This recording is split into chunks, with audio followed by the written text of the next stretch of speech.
би өөрийнхөө бодлого хэлэхээс өмнө энэхүү сургалтыг зохион байгуулж байгаа энэ хамт олонд талархснаа илэрхийлье. Миний бодол санаа бол аливаа аймгийн аливаа улсын ч юм уу хөгжлийг ямар нэгэн төсвийг батлаад эхэлнэ.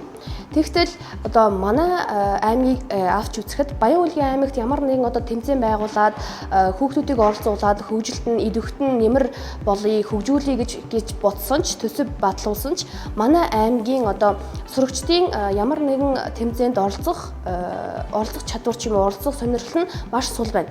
Иймд манай Баян-Улгийн аймгийн хөгжлийг, сурагчдын хөгжлийг, сурлагыг, боловсролыг дээшлүүлэх иймэрхүү сэтгэлийг бид нэр өөрсдөө байхгүй болгож байна гэсэн үг юм аа. Тэгтэл миний хэлэх гэсэн санаа бол ямар нэгэн хүүхдүүд ирээдүй бид нарын гарт байгаа.